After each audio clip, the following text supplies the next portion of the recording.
Welcome to AFA Highlights, brought to you by AFA Hub. This podcast is your window into the creative journeys of our talented students and alumni, featuring their remarkable work and inspiring stories.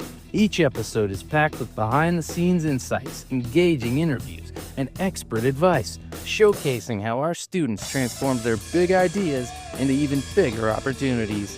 Whether you're an artist, a dreamer, a curious creative, or simply a supportive ally, we're thrilled to have you here. Think of this as your exclusive backstage pass to inspiration. So sit back, get ready, and join us as we celebrate the extraordinary together. Hi guys, welcome to AFA Highlights. Shanna Forstall here, hosting season 1 of our show that celebrates the accomplishments of AFA alumni. And my guest today is none other than Jacob Smith. Jacob, hi, and welcome to the show. Hi. Hi, why don't we start out by having you tell us a little bit about what you do for AFA? You're one of the team members there. Yeah, so what I am is I work as the Internship Coordinator. Used to be the film instructor, and then after that I was one of the program supervisors. And now Internship Coordinator, where I'll meet with the students during their second year, usually with a little bit of time left on the clock, and then we'll just kind of talk about their personal goals and really what they're finding the best success in and the most enjoyment in. And then from there, I'll go out and find an appropriate company with maybe the right position that they're looking for some help in. And then we'll set the student up with the company to do an internship. And specifically, we've been focusing on the paid internship program that the regional centers have offered, where the regional center will actually pay the students hourly wage while they do the work. So the company kind of gets a trial basically for a year. That's how long the authorization is for. So the company gets a free employee for a year. And then, the big hope is that at the end they will hire the intern on full time. But, even if that doesn't happen, I think we know like gig work in the entertainment business, you make a good impression with somebody for a year, and they're likely, if they're hiring somebody for a project 6 months down the line, 8 months down the line, you've got a better chance at getting back in the door with people. That's an absolutely valuable resource to be able to work for a real company for a year, to get mentored, paid, get that on your resume. Because like, how many jobs do we go to? And they say, what's your experience? Well, if you have none, then what? We're going to jump back to the benefits of those programs that you're setting people up for. But I wanted to back up a little bit because I just think it would be, because you're someone who can represent the school and talk about what the process is, I think it would be beneficial for us to sit for a minute and talk about what are the goals of the school. Because if we look at the website, we're like, okay, what does the school do, right? These areas of expertise, and teaches these tech skills. But let's talk about those tech skills. What are we actually teaching at the school? And then beyond that, what are we teaching when it comes to like improving ourselves as humans, as workers, as creatives? Let's talk about that. Sure, yeah. I mean, at its core, I think they use the word vocational training a lot. So it's, the idea is that once you finish the second year of courses, you'll be able to, be doing industry standard work in whatever chosen field you're with, animation, video game design, visual effects, or film. We do have a lot of students that will kind of expand their toolbox a little bit. That's the way I put it. They'll kind of cross train. A ton of film students will take visual effects. A lot of animation students will also take the video game design classes. And what that does is just makes it so that, if you can show a potential employer that you can do 2 different jobs at the same time, in this, the workplace is going nuts right now with film, especially. So if you can do a couple of different things and do them well, that makes you a lot more attractive to these producers and filmmakers. And then even beyond that, like the things that you pick up aside from work, even is like the collaboration of working on these projects. For a lot of students, just like the self-esteem and self-confidence that comes along with, starting a goal and like seeing it through and finding it to the finish. And I think that is true for a lot of people, even going to regulation colleges, things like that. Just like a lot of times, just the completion of the thing that you set out to do can be its own reward too. And especially if you come out the other end with, I think, a very, very specific and a skill in following your passions. That's wonderful. And I think what's really important about this is, we're seeing such a change in the industry when it comes to the production industry, and the introduction of AI and technology and all of these things. And then the shifting of the market in general of like where production's happening, how it's happening, that kind of thing worldwide. I think it's really good. What you're saying is that the school is giving people an opportunity to build a toolkit of different skills that work together so that when they get an opportunity, they can present themselves as someone who has multifaceted skills and they can personally apply those skills. Because a lot of people are just turning into, all over the world are turning into content creators. Individuals are turning into content creators, but just because they're a content creator doesn't mean they know how to edit. So I know people who work full time for successful content creators as editors, and they're not working for a film company, but they're working for someone who has 6 million followers and has to produce videos like this. And so they are being paid a full-time wage, to edit all day, 8 hours a day to get those videos ready. So, it's an exciting time. Like there's a lot of change, but also I feel like there's a lot of opportunity if we look at it the right way. And I love what you're saying too about, we're not just teaching technical skills. I know being on the side that I'm on, I've worked on a couple PIPs with students, and I've actually referred some to other programs and other companies and things like that. I think what's lovely about all of this is also, the human skills side of it, because I know the students I've dealt with and continue to deal with, you guys have done a good job of preparing them for interviews and assessments and communication and teamwork and all these other skills that you can teach someone how to edit, but if they don't know how to be a good team member, or they don't know how to interview or answer questions or take critique, then we have a problem. Yeah. And I think that is as true with you as with any producer on the planet. Of if you're giving an editor notes and they're looking at you like they want to sock you the whole time, you don't want to keep working with that person too much longer. So I think that definitely helps to get that out in the classroom experience, and then also in the internship experience, where we do try to keep it as like a learning tool as well, even though it is with professional companies. As the internship coordinator, I'll often try to like continuously remind them of like, this is how you act when you're on the phone with somebody. This is how you act when you're asking, even if you have a problem with somebody, this is how you deal with that. If you're bored at work, here's how you deal with that. Like, just trying to like show them, like that you are going to need these skills no matter what you're doing. And it's best to practice them when you're, still in the learning process. One of the things I love about what AFA does is it empowers people.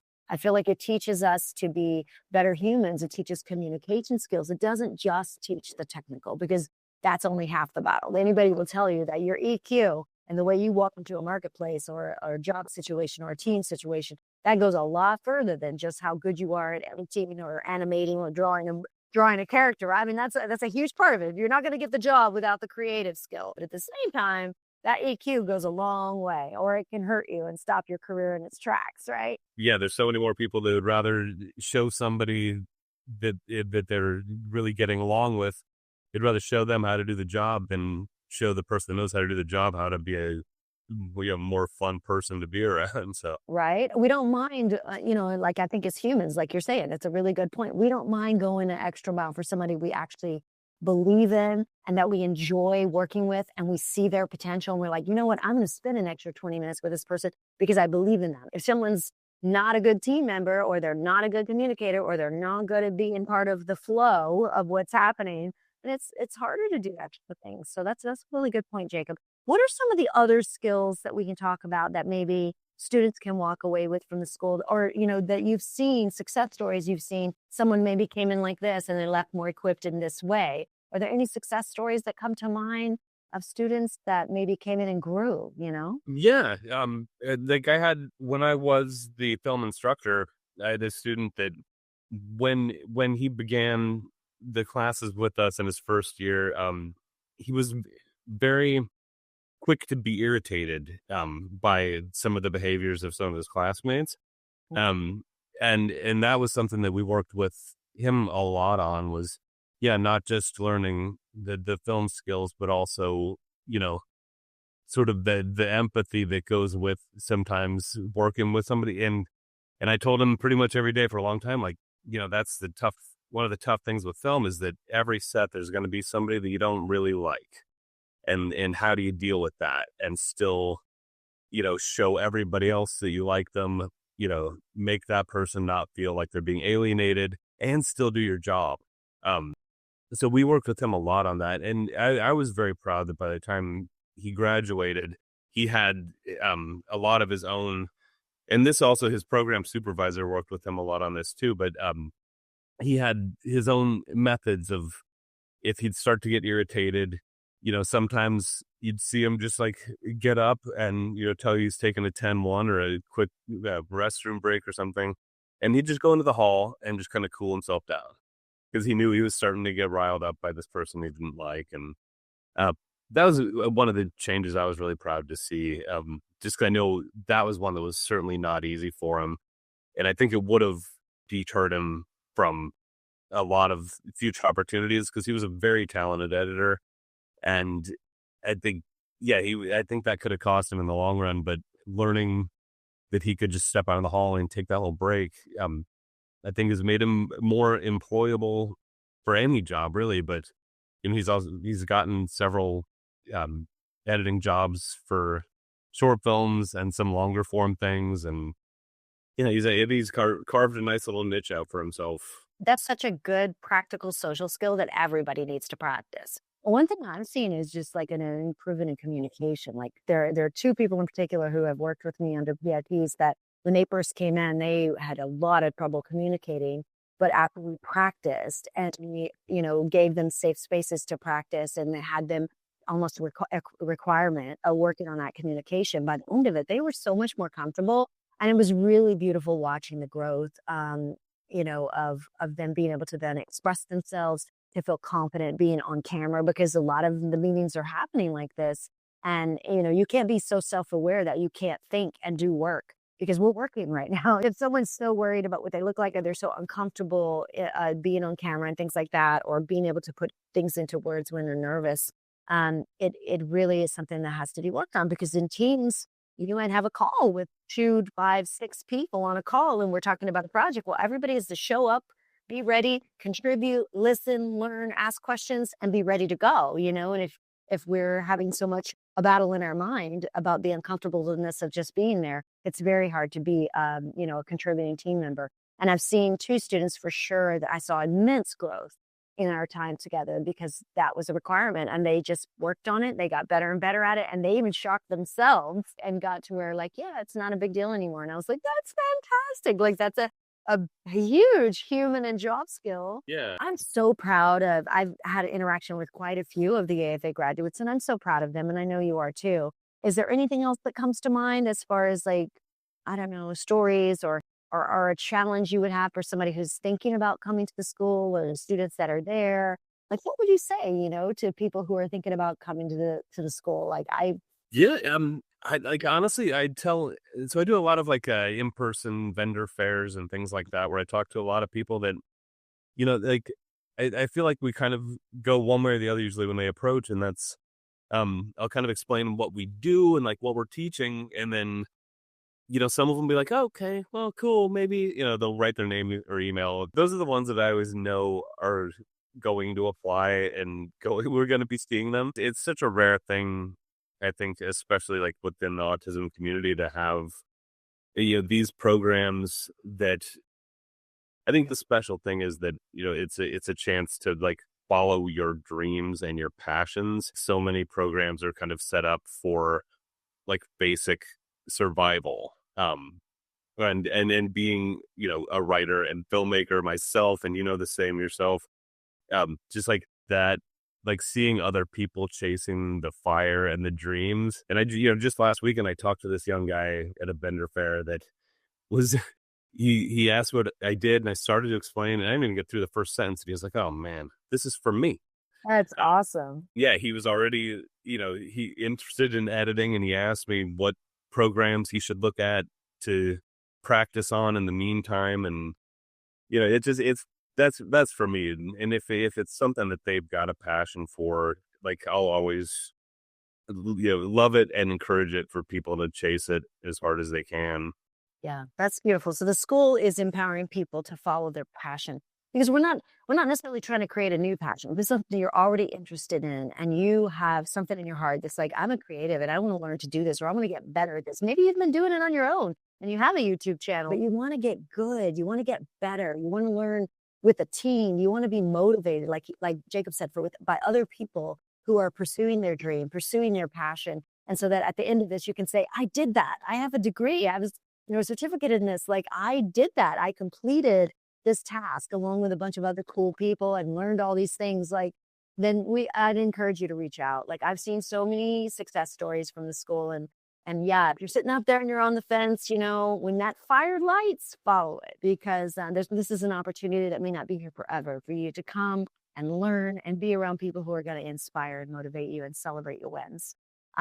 So again, we're AFA Highlights. We're here celebrating alumni from the school and students from the school. Thank you, Jacob Smith, for joining us today to talk a little bit more about the successes, what the school is doing. And again, if you're sitting there and you're thinking, is this for me? Dig further. And if it is, jump in. We'd love to have you. Thanks, everybody. Another AFA Highlights. Shanna Forstall hosting season 1. Thank you, Jacob Smith, for joining us. Have a good day, everybody. Thank you for tuning in to this episode of AFA Highlights. We hope today's stories brightened your day and inspired you to connect more closely with AFA Hub. Every time you listen, like, follow, or subscribe to our student projects, you're helping to pave the way for their future success. If you're ready to unleash your creativity, remember that AFA Hub dives deep into the exciting worlds of animation, film, game design, and visual effects. We're more than a school. We're a launch pad for passionate creators ready to shape the future. With hands-on learning, live classes, and a supportive online community, AFA Hub turns raw talent into rewarding careers. Visit our website to learn more.